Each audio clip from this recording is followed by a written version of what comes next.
Good afternoon, dear colleagues.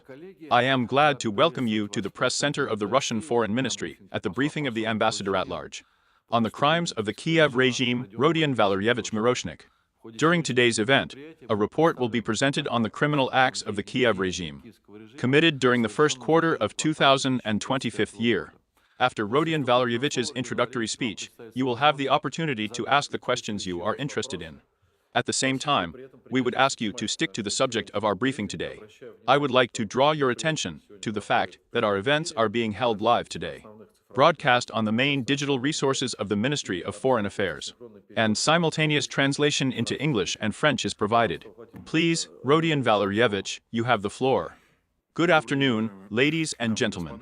We haven't met for a long time, so now we are ready to provide you with the information that the ambassador's secretariat deals with on special assignments, and that was collected not only by our departments, but also by other colleagues. We are presenting today a report on violations of certain norms and principles of international humanitarian law, committed by the armed formations of the Kiev regime in the Russian frontline territories for the period from January 1st to March 30th, 2025 year. The data presented to your attention has been collected through our interaction with relevant federal agencies and services, as well as local administrations of regions located in the war zone. The data that we will present has been verified by us thanks to a series of my business trips to the liberated territories of the Kursk region, subjected to regular shelling of the border zone of the Belgorod region, the frontline territories of the Donetsk People's Republic and the Luhansk People's Republic. Our conclusions are based on the collected testimonies of victims and witnesses of the crimes of the Ukrainian Nazis, which were committed during this period of time. We have every reason to assert that the crimes of the Ukrainian armed formations against civilians were committed within the framework of the coordinated state policy of the Kiev regime. It is aimed at organizing large-scale systemic attacks on the civilian population of Russian regions. Zelensky's regime formulates its criminal strategy as a desire to destabilize the internal political situation in Russia, to sow panic and fear among the local civilian population. It is the desire to undermine Russia firm within that Kiev, without hesitation, explains its criminal acts, and the use of terrorist methods against the civilian population and the murder of innocent citizens. The Kiev regime implements this approach through direct orders from the military command of the armed forces of Ukraine. To its militants, I quote, "To shoot all civilians whom you meet." The political regime in Kiev broadcasts with its formation the unspoken guarantees of Western sponsors and curators in impunity for the crimes committed. They continue to exert psychological and media influence on the mass consciousness of Ukrainians in order to dehumanize the Russian population in their eyes. This is the basis of Zelensky's misanthropic policy, his entourage and his sponsors outside of Ukraine. During the specified period, at least 22,221 ammunition was fired only at Russian civilian objects of the armed forces of Ukraine. In total, since February of the 22nd year, the armed forces of Ukraine have fired at least 251,800 and 865 ammunition of various calibers and modifications at Russian civilian objects.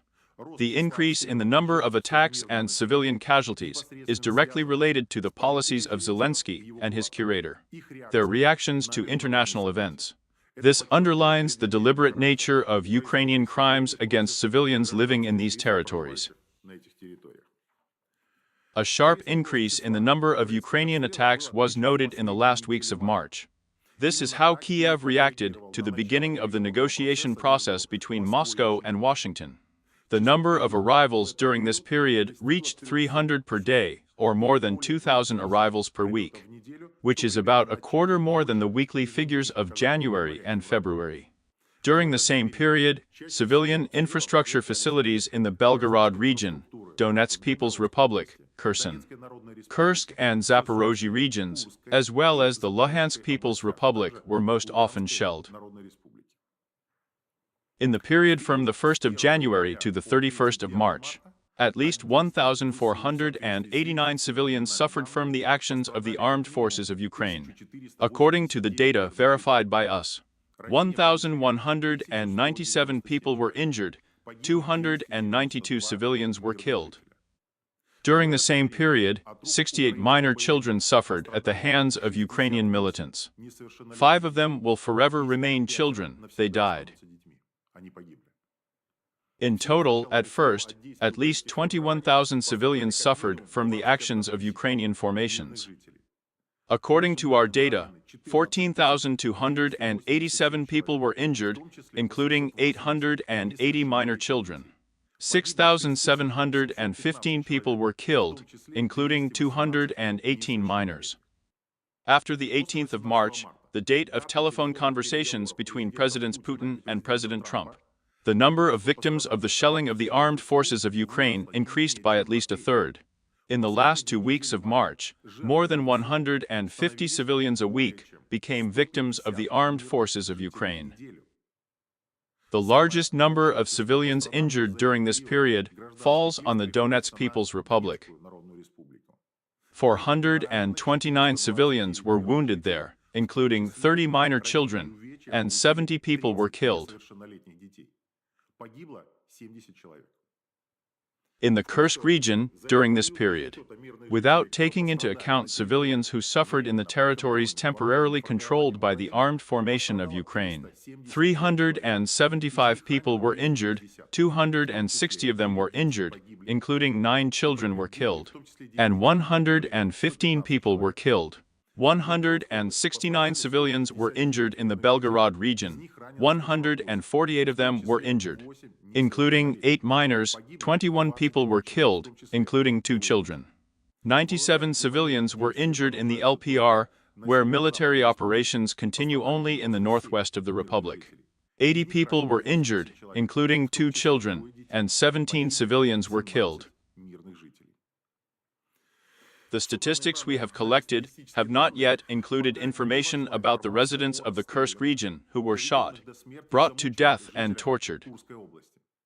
Now that the complete liberation of the territory of the Russian region from Ukrainian invaders and punishers has already been completed, investigative actions to investigate the crimes of the armed formations of Ukraine will be intensified.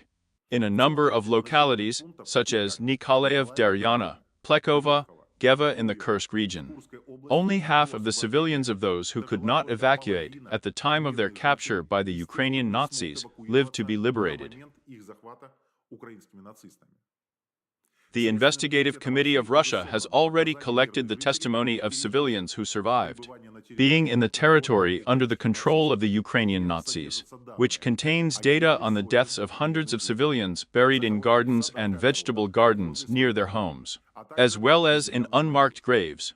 These investigations will be conducted, and the world will receive confirmed data on the real crimes of the armed forces of Ukraine.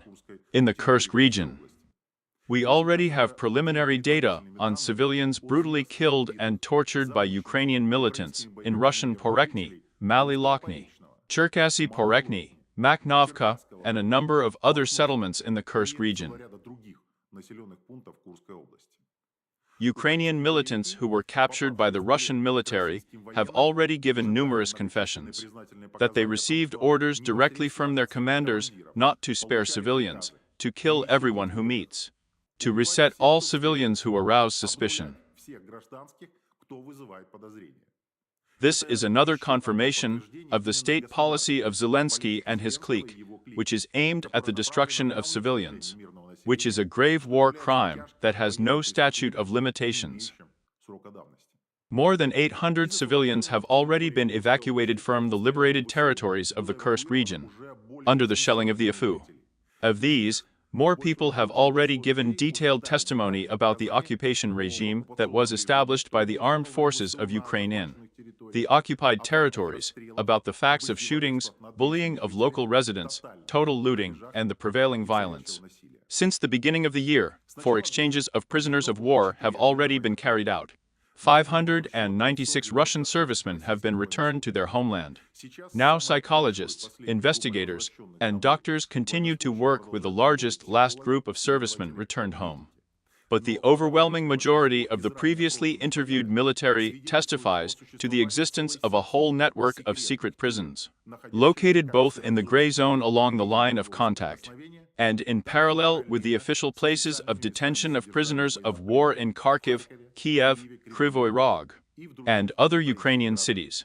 It is no exaggeration to call this network a territory of unsupervised violence, torture, knocking out any testimony used both in the interests of the Ukrainian special services and for blackmailing relatives, robbery, forced pressure on relatives to commit crimes in the interests of the Kiev regime. Our separate report was devoted to this, but it did not affect the approaches of the Ukrainian side in any way. And these crimes continue. We haven't seen any effective reaction from international organizations yet either. In addition to stating that, yes, such a practice exists in the zone controlled by the Kiev regime, international organizations know about it. Such a policy on the part of responsible international organizations is unacceptable and requires a change of approach, especially for those who so often use in their rhetoric a statement of their commitment to the norms and principles of international humanitarian law. They insist on the inadmissibility of violence, atrocities, torture, and do not react in any way to the facts given. When we talk about the atrocities going on in the state, which, in fact, is supported by Western sponsors. Over the past 3 months, the armed formations of Ukraine have continued to inflict massive deliberate strikes on places of mass visits of civilians. Based on the results of our analysis, we can clearly state that many strikes were inflicted on large shopping malls and densely populated neighborhoods, mainly on weekends or holidays, counting on a large influx of visitors and, accordingly, mass casualties. In zones where there were not even signs of the presence of military facilities or units, Ukrainian formations carried out a series of Christmas strikes that caused mass deaths and injuries to civilians. So, on the morning of the 10th of January, the armed formations of Ukraine struck at the impact of rockets with a fragmentation warhead of the American HIMARS system on the Hercules Milk Shopping Center. It is located on one of the central streets of Donetsk, on Artem Street. 2 employees of the shopping center, who were preparing the store for opening, were injured. Numerous houses, pharmacies, social centers, cars, and no military facilities were damaged, because they simply were not there. The next day, Saturday, the 11th of January, the British-French long-range rocket Storm Shadow almost turned into a pile of bricks the administrative center in the village of Novi Yurkovichi in the Bryansk region. 3 people were seriously injured, and no objects that would have been destroyed for military purposes were damaged. They are not there. January 20th. Massive shelling in the center of Gorlovka. 11 civilians were injured. NATO-caliber shells hit multi-story residential buildings, the city hospital, the Palace of Culture, damaged social buildings. On Saturday, the 8th of February, the AFU from the Arsh struck a densely populated neighborhood of Makiivka in the Donetsk People's Republic. As a result of the attack, women were killed on the spot, 2 women and 9 people were injured. A 7-year-old girl and a 5-year-old boy are among the wounded.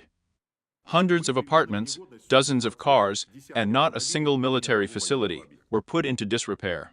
Over the past 3 months, the armed forces of Ukraine have only increased the purity of the use of WAVs for murders and attempts on the lives of civilians, including minor children.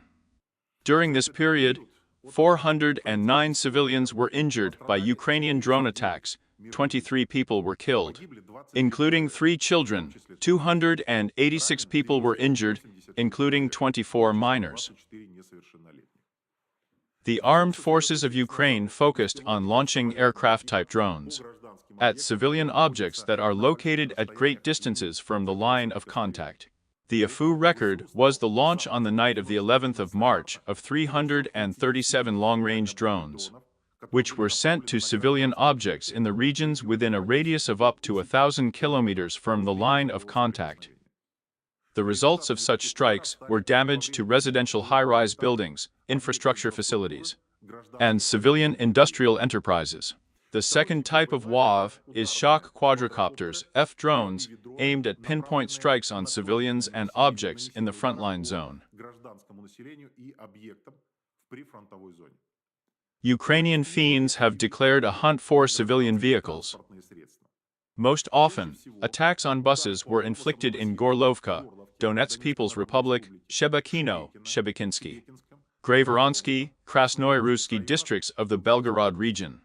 En route number 2 in Gorlovka, a drone attacked civilian bus flights at least 3 times during this period. And every time there were victims, including lethal ones. On the 4th of February, a school bus was attacked in the village of Vasilevka, Zaporozhye region, where 5 children from 8 to 13 years old, who were going to study, were injured from the raid at once. Another mass practice of the armed forces of Ukraine is strikes on civilian vehicles, which are burned daily on the highways of the Belgorod region, in the Kursk region, on the roads of the Donetsk and Lugansk People's Republics. We have no doubt that the Ukrainian militants, who are sending a kamikaze drone into another civilian car, know perfectly well that they are attacking civilians, and there are women, children in the car, and sometimes whole families become victims of such attacks. The provisions of international humanitarian law protecting medical services from military attacks are inaccessible and categorically ignored for the armed forces of Ukraine. Over the past 3 months, dozens of civilian ambulances have been attacked by Ukrainian attack drones. The victims of the Ukrainian raids were 12 medical workers who performed their professional duty to save the lives of the sick and wounded. 2 medics died from their wounds. The APU militants are no less hunting for rescuers and emergency services. A common practice for them is repeated strikes on the sites of previously fired attacks. For 3 months, 17 rescuers of the Ministry of Emergency Situations suffered in the performance of their duties to rescue civilians, 2 of whom died at the scene of the shelling. During the restoration of civilian infrastructure destroyed by shelling, 30 employees of municipal and emergency services suffered from the attacks of Ukrainian militants, 1 of whom died at the scene of the fire. This is an extremely cynical practice of Ukrainian militants, who, in addition to committing war crimes, striking at civilians, take measures to deprive wounded people of even a chance of salvation or receiving help. This is the policy of fiends who have forgotten about any human principles and norms at all.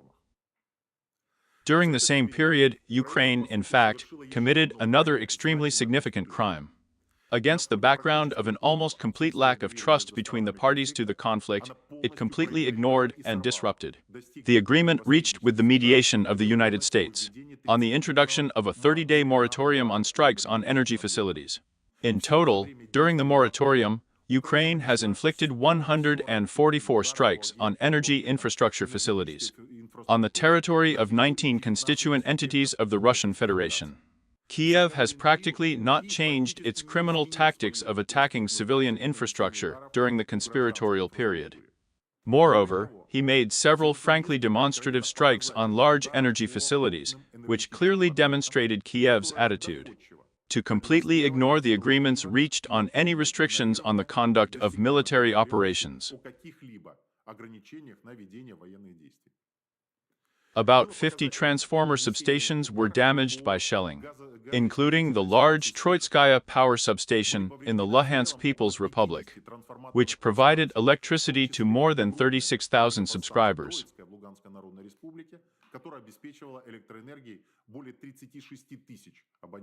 Vinogradov Electrical Substation, which supplied electricity to 56,000 civilian subscribers. As a result of such strikes, about 200,000 subscribers were left without power supply for different periods of time. Another monstrous fact brought to us by the first quarter of this year. This is a criminal act of Kiev to conceal the real state of affairs on the line of contact and on the frontline territories. including the desire to simply knock out war correspondents, journalists, media employees, who perform editorial tasks in the war zone. During this period, 13 media workers suffered under various conditions. 6 of them will never return from an editorial assignment. The number of people affected is already more than for the entire previous year. The fact of the deliberate murder of 3 journalists in the village of Mikhailovka in the LPR using a high-precision Mullersheimer's rocket more than eloquently proves the insane fear of the Kiev regime before spreading the truth, which makes available a real assessment of the actions of the Kiev regime in the war zone. Therefore, there is such a fear of Russian military officers and Russian journalists covering events in the frontline zone. Taking into account the fact that the Ukrainian armed forces overwhelmingly commit war crimes in the constitutional territories of the Russian Federation. Russian investigative and law enforcement agencies record, investigate, and submit criminal cases to the court against Ukrainian militants who have committed crimes against the civilian population of Russia. During the period from January 1st to March 31st, 2025 years, 422 criminal cases were initiated, only on the facts of the shelling of Russian civilian objects by the FU. During the same period, the investigation of 41 criminal cases was completed. The materials on which were sent to the prosecutor's office for further transfer to the courts. During the period of hostilities, Russian courts have already handed down convictions in 397 criminal cases against 536 Ukrainian servicemen and foreign mercenaries.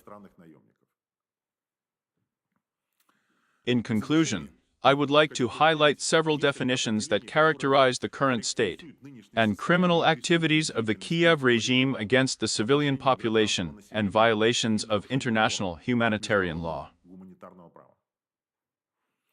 The permission of the installation to violate the norms of the principles of ill to Ukrainian militants comes from the political leadership of Ukraine and is in no way disputed by either their owners or their sponsors, who actively monitor and support the Kiev regime in this territory. The state co-organizers and the keepers of the Kiev regime are making undisguised attempts to block any proposals to conduct international investigations of crimes committed by Ukrainian formations. We state this on many international platforms. Kiev does not disdain at all and actively uses the practice of staged crimes on its territory, killing and maiming its own citizens, to broadcast the necessary bloody picture to the Western audience, attributing it to the actions of Russia, Russian troops.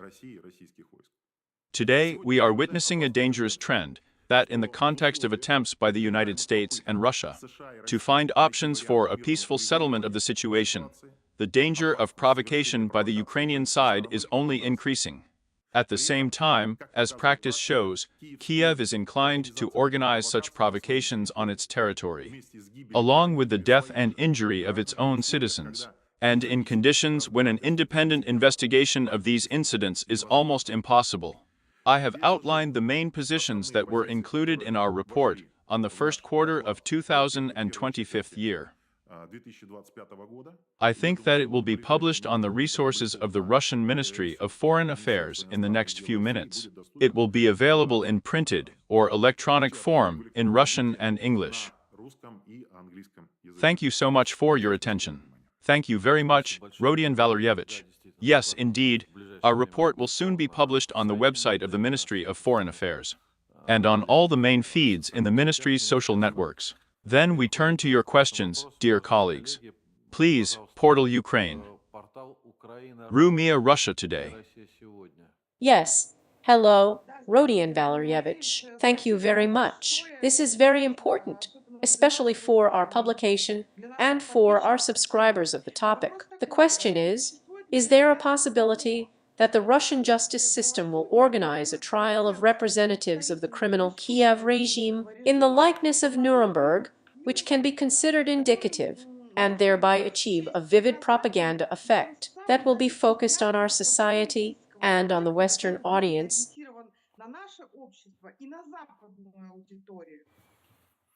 Thanks for the question. It is very often raised in society, not only on the territory of Russia, but also in many other states, because the need for sentencing actions aimed at violating international norms. Concerning the conduct of military operations against the civilian population, it is more relevant than ever. But let's remember the historical practice and understand what is happening now. Firstly, based on the practice that was during the Second World War, the decision to hold the Nuremberg Tribunal was made after the Nazi regime was defeated. This is a political decision about the forum, where it is held, according to what charter, according to what rules, and in what form. I have already mentioned in my report that Russian investigative, law enforcement, and judicial authorities are working to punish Ukrainian criminals who have committed a crime. Yes, it's a drop in the bucket. To date, about 550 militants have received their terms. Terms from 8.5 to life imprisonment. There are thousands and thousands more on the waiting list. Now every day, literally, the main military investigation department, the Investigative Committee of Russia, are initiating criminal cases on the shelling, on the revealed circumstances of the acts of Ukrainian militants on the Kursk territory, on the liberated territories of the Donetsk People's Republic, the Luhansk People's Republic. There, when our troops pass meter by meter, they are all like mushrooms after the rain, after that data, testimonies. Testimonies and evidence about the crimes committed come out. But this requires a certain amount of time to carry out all the necessary investigative actions, which will necessarily be submitted to the format of judicial and adopted decisions. I think that the decision to hold the appropriate tribunals is inevitable. The question is in what form it will be achieved. A little later, when a decision is made to end at least a special military operation, and the victims of these crimes must necessarily be satisfied with the punishment of the criminals who committed these crimes. Now we are in the period of collecting this data, fixing crimes, creating registers, and preparing the entire evidence base. I am sure that we will have the opportunity to inform all countries that have their eyes and ears open about the crimes committed by the Ukrainian and Kiev regime. Now we are demonstrating these facts in portions, as we are now together with you. We transmit this data in short periods of time, either through special reports that are now available to almost all international organizations. We welcome the use of them by organizations that honestly fulfill their duty and convey to the world community the truth about what is happening. Further actions are the result of political agreements and the political will to punish criminals who have infringed on the norms of international humanitarian law. I am sure that not only Russia is interested in this, but also a huge number of states that are monitoring the ongoing conflict and want to prevent the criminal from going unpunished. Thank you. Thank you very much. Thank you. Please, TV and radio company Tavria. Yes, hello, Radion Valeryevich. We have a question. Do you receive information from the territories occupied by the armed forces of Ukraine, in particular, from the right bank of the Kherson region, about illegal actions of the authorities and militants? How many such cases have there been? Do you have such statistics? And what the civilian population from the occupied territories most often complains about? Yes, thanks for the question. I understand the geographical reference, because you really, as the Kherson media, are concerned about the territory that is still under the control of Ukrainian militants today. Yes, of course we receive information from that side. We receive testimonies from people who give us reasoned data confirming the crimes committed. These are extrajudicial executions. This is total looting. This is torture. This is sexual violence. We have a whole database of these data, but as I mentioned already during my report, these are data that must be confirmed, and then they will be included in our statistics, in our data, which we distribute with full confidence in their veracity. Therefore, they are replenished depending on when we receive confirmed data. We cannot base ourselves, as the Ukrainian side does, or Western individual international organizations that take their data, frankly, from the ceiling and inflate as they want. Therefore, everything that is presented today in the form of our report is confirmed data. And then we will be based only on truthful and confirmed data, including on the situation in the Kherson region. Therefore, now we have testimony, we have photo and video evidence that is being checked by the investigative authorities, and we, as the Ministry of Foreign Affairs, naturally rely on the data that the investigative authorities provide us. I am sure that in the near future, we will have additional data on what is happening in your direction, which causes us great concern. In addition, the number of attacks that are being carried out today on Alyoshka, on Novaya Kakhovka, and so on those territories, that your media also publish and record in detail, for which I am grateful to you. Thank you very much. Thank you very much. Thank you. Please, the Moscow Post edition. Hello. You answered one of our questions during your speech, so I will ask the remaining two. How are the issues of the biological laboratory in Ukraine discussed in the US dialogue, and what are the current assessments of biological threats to Russia? Now, the issues that concern the dialogue between Moscow and Washington, they relate to key substantive issues that are set up to find a dialogue, to find a mutually acceptable settlement option. Therefore, I think that the most valuable approach for you and me would be at least not to discuss rumors and gossip around this process yet. The fact that the issue of violations of international humanitarian law, including the use of prohibited methods of warfare, such as biological laboratories, the use of chemical weapons, is all the data we have. They have been transferred to international organizations. I am sure that a number of international organizations that are based or are of American origin, they also receive enough of them. When we go to the official part of the discussion of these issues, I think we will receive already confirmed information about this process. But I think there is no doubt that we are determined to actively seek a solution to this problem and punish those who committed these crimes. Thank you. And the second question. How many criminal cases were initiated on the Afu crime in the Kursk region in 2025 year? What is the essence of the charges, and how many prisoners are suspected of war crimes? I would like to clarify the technical side of the issue a little bit, because a criminal case may contain crimes committed by dozens, if not hundreds of militants. And therefore, the indicators that could be announced, yes, that is, they can extend geographically, not only to the territory of the Kursk region. Therefore, today I have given the data, they are in the report itself, based on what the Investigative Committee of Russia informs us. At least, in my opinion, 41 criminal cases have now been initiated in these areas. But more than 240 criminal cases are cases of shelling of civilian objects, or objects where civilians and civilian infrastructure are located. Therefore, these are not indicative figures. We are talking about the fact that, first of all, we are also talking about the fact that the investigation process has just begun on the territory of the Kursk region. He is still being restrained by the issues of mine clearance. He is still being restrained by the strikes that are being inflicted from the Ukrainian side. So, full-fledged investigation of the Kursk region has not, let's say, been launched yet, but has not fully unfolded. That is, as soon as security conditions allow, believe me, there will be much more data, they will be much more voluminous.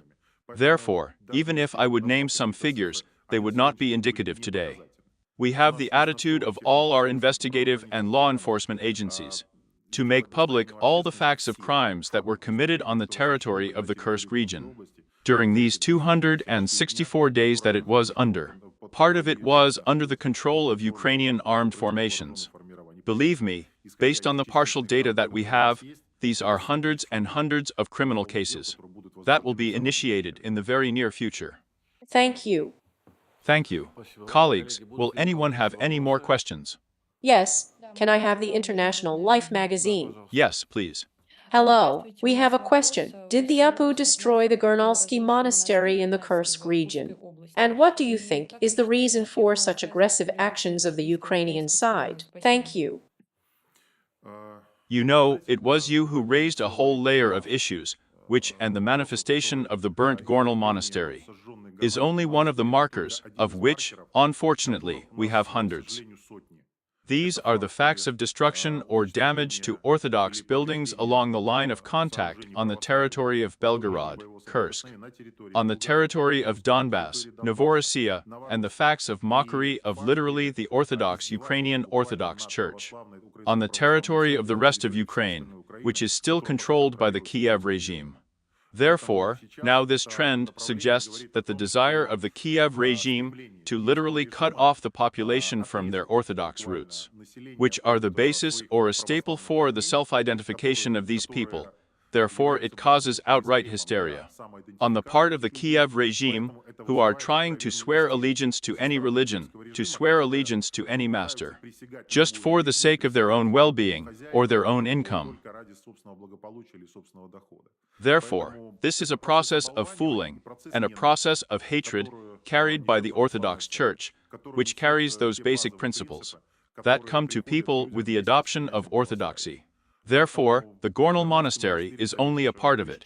I think that we will devote one of the reports to the damage caused to Orthodox buildings, the Orthodox Church, people who are parishioners of the Orthodox Church, and we will try to outline the scale of these crimes. Believe me, it is colossal today, and the fact that this is a direct consequence of the state policy of the Kiev regime. We do not have any doubts, we have hundreds and hundreds of confirmations of this. Therefore, I think this is one of the areas that will require a separate international investigation, as a mockery of people, of their religious feelings. Thank you. Thank you very much, colleagues. The voice of the fatherland. Yes, please. Good afternoon, Radion Valeryevich. There is such a question here. We agreed on a truce with the United States of America, and at the same time, the Easter truce was violated by American missiles. And American missiles, as Putin said, are controlled by the Americans themselves. This is satellite-guided intelligence. Targeting is provided by the manufacturer. So it turns out that the United States, on the one hand, is negotiating a truce with us, and on the other hand, they are launching missile strikes and pretending not to be involved in this. They blame it on the terrorist regime, which, in principle, they themselves created. Why is this happening? And when will we begin to say honestly that the war on the territory of Ukraine is going on with the United States of America? Well, first of all, there was no new narrative that was voiced with you just now. So we have repeatedly said that the United States was the direct co-organizer of the crisis that is taking place in Ukraine. Now we are just as openly saying that the new administration of the United States is trying to build a dialogue with Russia and is trying to offer options for a peaceful settlement of this conflict. Therefore, there is no mystery here. You know, there are no secret mechanisms here. As for your statement about the use of American missiles, unfortunately I do not have such data. Yes, that is exactly the class of missiles that are programmed by the American manufacturer in this case. During this period, we recorded an increase in the use of rockets of the American HIMARS-MLRS system, including during strikes on our journalists, strikes on social institutions, and a number of other significant objects. This, in my opinion, most of all indicates that Ukraine is trying to maximize the use of weapons that can be blocked by the United States remotely. And therefore now they are trying to fire the same ammunition of the HIMARS system and possibly some others on such a large scale. Because according to our data, there is a certain key that can eventually block the use of them by the Ukrainian side.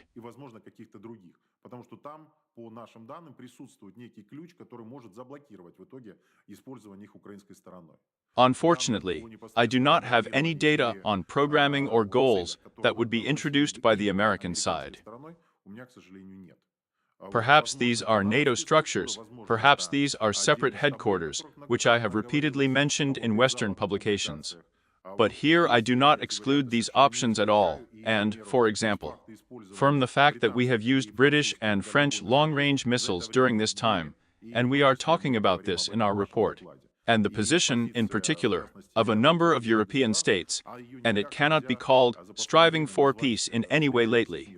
In other words, they are taking maximum measures to demonstrate their reactionary position, as well as to disrupt their very possibility of a dialogue on a settlement on the territory of Ukraine.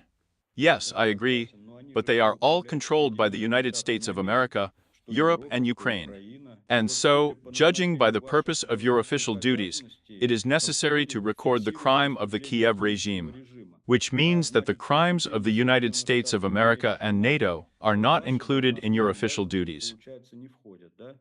For many years, the United States has been committing crimes against various countries and peoples, organizing genocide, trafficking in human beings, organ trafficking, developing biological weapons, conducting inhumane experiments on people, doing it not only with someone else's hands, but also personally participating in it. Now, even on our territory, on the territory of the Soviet Union, this is being implemented.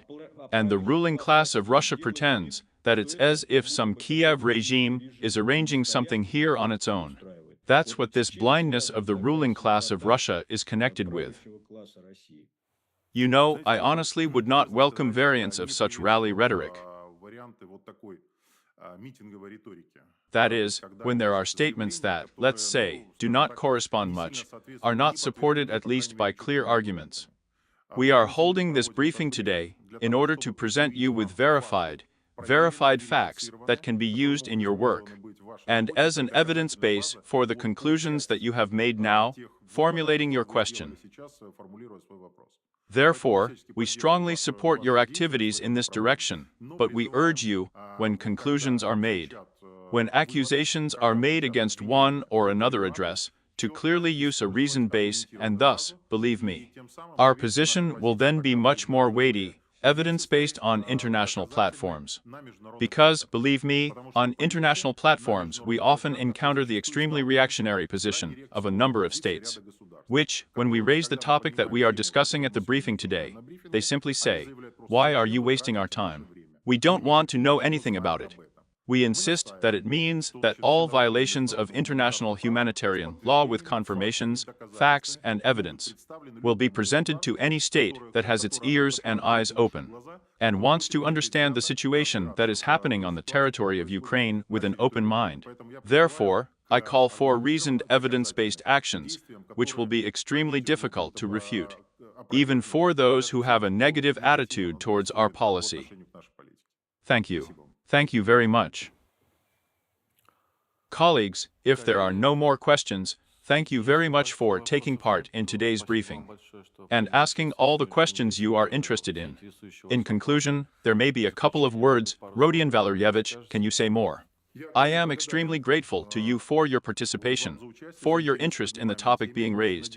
We very much hope that the report itself, which we have published today, presented to your attention, will be appreciated. The materials contained in it will be used, and we will make every effort to ensure that the entire diplomatic corps working outside of Russia, as well as our delegations in a number of international organizations, receive this data. And we will work in this direction to provide officially confirmed data on the crimes of the Kiev regime, which, under our pressure, will certainly be considered and perceived on international platforms by the international community. Therefore, thank you for supporting our activities. That's it, thanks. Thank you.